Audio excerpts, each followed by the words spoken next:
Welcome Matters With. I'm your host, Philip Bryan. Today we're here to discuss movie matters with you. Boxing matters. Entertainment matters. Sequel matters. Creed 3. Creed 3 releases on March 3rd of 23. It is the third movie in the Creed arm of the Rockyverse and the ninth movie in the overall franchise. Here's the studio description. After dominating the boxing world, Adonis Creed has been thriving in both his career and family life. When childhood friend and former boxing prodigy Damien resurfaces after serving a long prison sentence, he is eager to prove that he deserves his shot in the ring. The face-off between the former friends is more than just a fight. To settle the score, Adonis must put his future on the line and battle Damien, a fighter with nothing to lose. That's the studio's description. So this movie opens up with two flashbacks. One shows us our hero Adonis Creed at 16 years old and builds up part of his backstory with Damien, played by Jonathan Majors. The second flashback shows Adonis Creed in his retirement match, which is set approximately 3 years before this current storyline. This film in universe takes place many years after the original Creed, which was 2015. Now Donnie is in his late 30s, pushing 40, and retired from the boxing world. He is no longer the mentee, but is serving as the mentor of many fighters, specifically the current World Heavyweight Champion.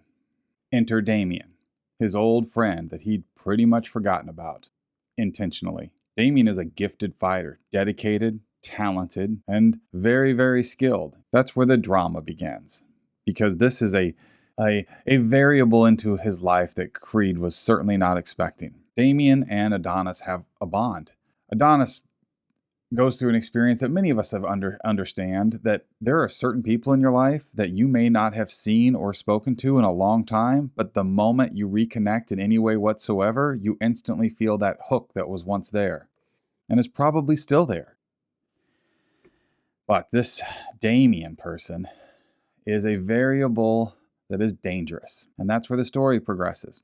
We already know it all heads into the ultimate showdown between Adonis and Damien. So let's talk a little bit about the quality of the film that brings us to that. First-time director Michael B. Jordan has managed to bring us a boxing film, the ninth in this overall arching series of the Rocky/Creed verse, that is both fresh and familiar. The way he shoots it is fantastic.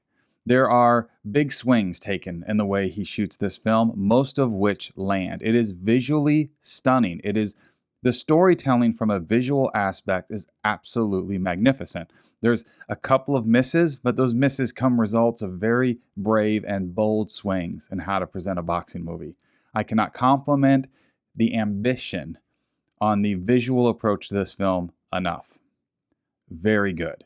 The script is not nearly as tight and charming as the original Creed film. And it doesn't have nearly the same caliber of an emotional payoff as the second Creed film. But again, it has bold choices in the cinematography, fight choreography, and presentation. So there's some mixed bag stuff going on here. The script has some moments that are quite simply absent from reality, but that's not new to films in the Rockyverse. There are moments, not only moments, but entire subplot angles that feel microwaved. Note, there are several moments in some of the trailers that are not in this film, so it feels like there's a longer, extended version of this movie out there somewhere that's may actually be the better film, and maybe, I don't know, maybe this was edited, a little over-edited to keep it under 2 hours. I'm a big fan of the Rockyverse. All the Rocky films, all the Creed films, I've seen every one of them multiple times. Well, I haven't seen this one multiple times. I've only seen it the once. So I've seen all of them but this one multiple times. And I'm a big fan of Michael B. Jordan. He's a good actor, not just a movie star. He's a genuinely good actor, and he's making a very promising director in this film. Tessa Thompson is also not just a movie star, but a good actor. The acting in this film is good. Jonathan Majors is not only becoming very quickly a major movie star, but he is an exceptional actor.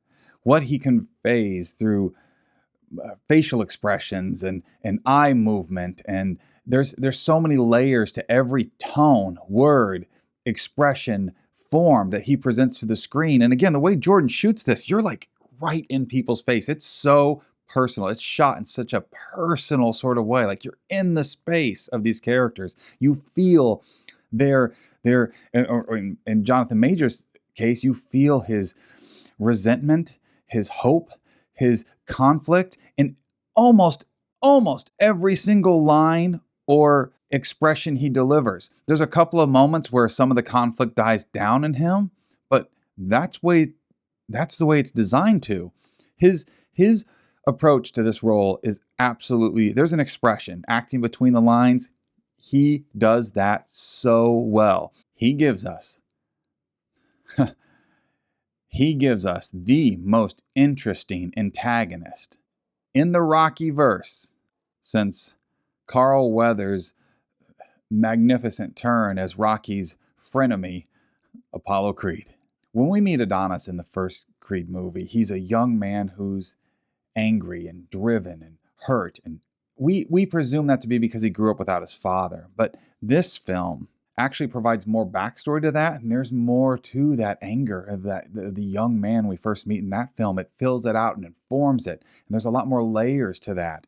And we think that his time with Mary Ann and then later his time with Rocky kind of smooths that out in those first two movies. But we learn here there's a lot more there. There's a lot more to Adonis Creed than was ever portrayed in the first two films. This is truly Adonis's story, and it's Adonis's story opposite this incredible antagonist. So this film actually makes the first film even better. And yes, let's talk about the elephant in the room. Minor spoilers here. We do not see Rocky in this film. However, there is only one moment in this movie that I felt Rocky should have been present. One moment, one small scene where Adonis is considering whether he should come out of retirement or not, and he's having a conversation. Had Rocky Balboa's character been included in that conversation in some way, and there's a perfect point in the plot for him to be there for that conversation, I think it would have rang more true and would have carried more weight. It's good as it is. It would have been great if Rocky had been in that one scene.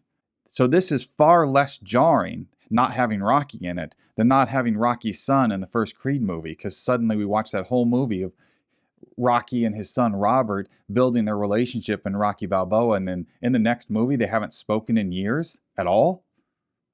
That was jarring. This is, you notice it in this moment, but from a true storytelling aspect, it's only that one moment when he's contemplating coming out of retirement that you wish he would be discussing with his mentor. Because again, Creed is not the same Creed in many ways from the first two movies. This is a much more mature person who is now the mentor to many other fighters. And that's an important plot point. The original Creed, I give an A.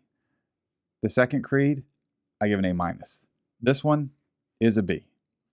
I really like these movies. I really like the Rocky movies. Even the bad Rocky movies I like. Yes, there are two very dramatic films, the first two movies. Then they kind of go into 80s absurdity and cartoonish in the third movie. The fourth movie is a music video. The fifth movie is got a couple of moments that are good. Those moments can be watched on YouTube without watching the rest of the movie. The sixth movie is an interesting approach, and it's a good film, but there's a lot of suspension of disbelief.